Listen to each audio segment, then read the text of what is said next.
Já vi casos que a mãe. Cadê? Joga.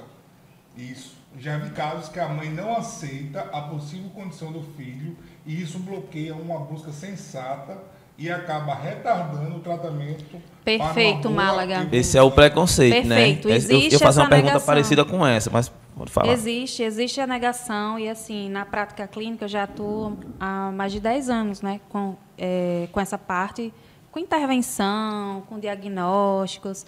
E aí, muitas vezes, a família ela se nega. Acaba saindo da sua intervenção, vai buscar outro profissional, porque você não diz aquilo que ela deseja ouvir. Né? O meu papel enquanto terapeuta é ajudar essa criança, ajudar essa família, mas quando ela permite, né? Quando ela não permite, eu não tenho como acessar essa dinâmica familiar, eu não tenho como colaborar. Já teve casos de mães dizer, eu não quero que a escola saiba que ele está em acompanhamento. Poxa, como que eu vou ajudar essa criança no ambiente escolar, que é o segundo ambiente... Que é onde ela mais sofre. Mais precisa, onde tem maiores queixas né, dessa criança, mas a mãe chega, o que é que eu posso fazer? Nada. Dizer, mãe, no máximo, mãe, como já aconteceu, é super importante essa relação entre escola e família, escola e terapeuta, para a gente tentar abordar de forma sistemática e assertiva as dificuldades dessa criança. Mas tem essa negação, sim, e o que acontece é dar tchau para o terapeuta e buscar outro. Até a gente ouvir... Escutar o que quer, né? Escutar o que quer. Não, sua hipótese diagnóstica está errada. Você está doida. Quase dizendo assim, está doida? Você está querendo encontrar problemas no meu filho? Não é problemas. É uma condição que precisa de intervenção. Verdade. A Neuma aqui, Neuma Araújo, está dizendo aqui, ó, esse assunto é muito amplo. Precisamos de outro momento para dar continuidade. É verdade. Inclusive, eu queria perguntar também, a gente está falando muito de ter o diagnóstico na infância. Mas se eu não tenho o diagnóstico na infância, depois de adulto, não tem mais jeito? Tem jeito. Na vida, até então, muitas coisas têm jeito ainda. Ou é mais difícil? O que é mais difícil? Porque você, enquanto adulto, já constituiu muita base, né, na sua vida, se formou várias questões neurológicas, já amadureceu, você perdeu as janelas de desenvolvimento, mas não significa que você não pode ser estimulado. Você não é a Gabriela, você não cresceu assim, né? Então, você eu nasci assim, eu cresci assim, né?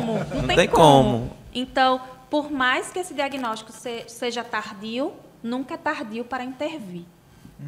Mas tem o mesmo resultado de infância? Não, porque quando a gente está na primeira infância, onde a gente tem maiores janelas, né, essa criança é como se fosse uma esponja, vai absorver. Então, se esse estímulo chega mais cedo, ela vai ser mais funcional.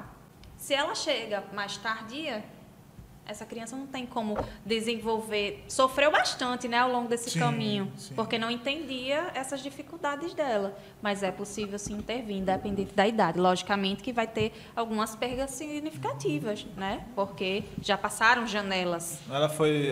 Quando depois de adulta, a pessoa foi se adaptando, sim, né? Na avaliação, teve um caso bastante... interessante, uma menina de 19 anos recebeu vários diagnósticos ao longo da vida, mas porque ela sempre ia suprindo a necessidade do ambiente. Mas chegou uma etapa da vida dela que ela entrou na faculdade, as demandas foram exigindo dela e ela não conseguiu gerenciar. Foi para uma avaliação neuropsicológica, ela é uma menina extremamente funcional, porque independente de ter um diagnóstico certo ou não, a família tinha acesso a intervenções, então ela é uma menina funcional, mas o diagnóstico final dela era autismo. Então, assim, independente, eu sempre falo, de X, Y ou Z, o diagnóstico ele é condição, você tem que intervir.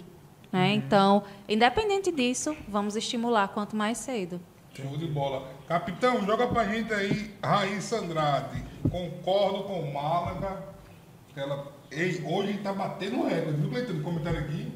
Pode manda aí de roda, a gente gosta assim, né? De participação. Convidada pé quente, ó. Aqui você pode participar, e o pode, você pode participar. Muitos pais se negam a ajudar os filhos e os prejudicam pela não aceitação. A Neuma Araújo também aqui fala assim, ó. Joga de Neuma, eu perdi um cliente, doutora, pois falei para a mãe que ela precisava de uma avaliação com a psicóloga. Acontece. Infelizmente, ainda acontece, porque acha que você tem que buscar um psicólogo quando há um problema. e não necessariamente. E o que eu acho incrível é que o preconceito, além de ser fora, mas vem logo de casa mesmo. Sim. A própria família por não aceitar, né? Isso é um negócio... Acho estranho, na verdade, porque a família que era para estar ali apoiando, não sei o quê, mas ela tem aquele preconceito, até às vezes mais quem está na rua, não sei, de mostrar o filho. Eu conheço famílias, Larissa, que escondeu por muito tempo. Sim. 5, 6 anos, e escondendo a criança até às vezes levar para um evento, para um canto. Sim, deixava a criança em casa. Em casa e não levava, para não mostrar. Isso aí é incrível, né? Como a parte do preconceito.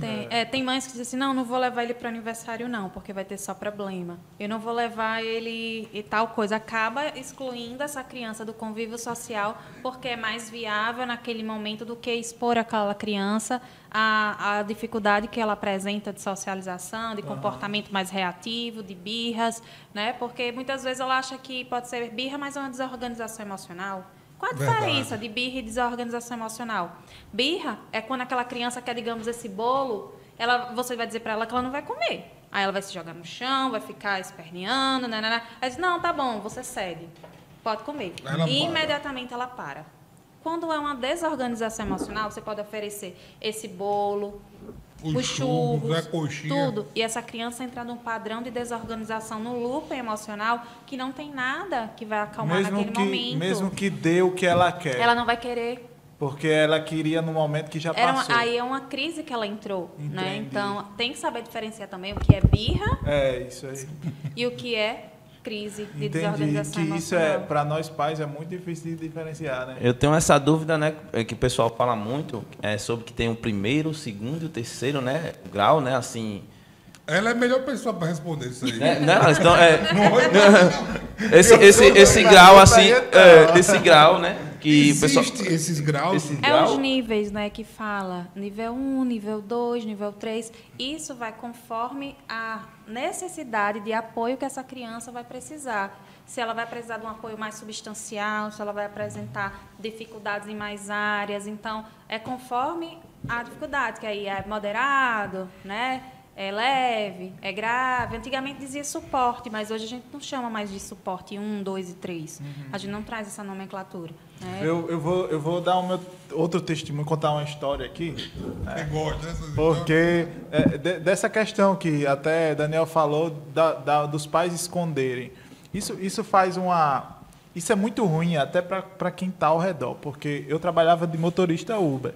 E eu me lembro muito de uma viagem que eu peguei, que tinha uma mãe com um filho. Eu acho que o filho dela devia ter uns 5 a 6 anos. E aí, esse menino não parava dentro do carro. Ele foi do banco de trás para o banco da frente. E o carro andando.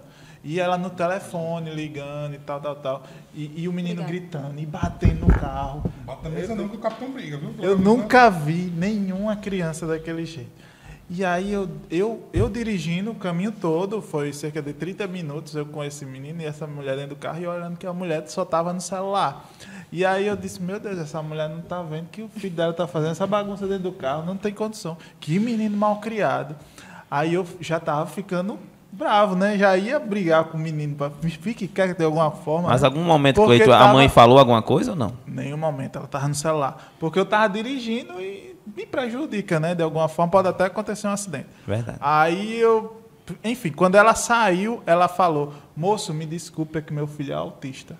Eu disse, ela não podia ter dito quando saiu, né? No carro. Quando entrou, quando chegou. Dizer, no carro, né? Pelo comportamento, né? No final, entendeu? Então, muitas vezes, você não falar...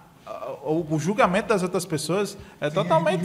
Mas aí isso é até o caso que eu estava falando sobre o preconceito, né? Aí cabe a sensibilidade de, antes da gente julgar, parar para pensar, será que essa criança tem alguma condição que faz com que ela seja assim? Né? Porque às vezes a gente está num shopping ou num ambiente, aquela criança, a mãe está contendo, a gente não sabe, né? E já vem o julgamento, menina malcriada. E eu digo que eu julgava muito e eu só vim realmente... saber e me inteirar do assunto de uns tempos para cá. E quem tem a criança e quem tem algum parente com algum transtorno, eu acho que o dever do familiar é ensinar as pessoas que não sabem. Ou até informar de alguma coisa. Capitão, joga o comentário de Fátima Araújo aí. Eu achei muito massa também. Ela botou, perdão. Pode bater na mesa não, come briga. Como é que vai ali? Hoje ele não deu um estalo ainda, não deu um estalo, né? Fátima Araújo. Vai, Cleitão. Parabéns a vocês pela iniciativa dessa live, pois precisamos divulgar mais o assunto para ajudar mais famílias.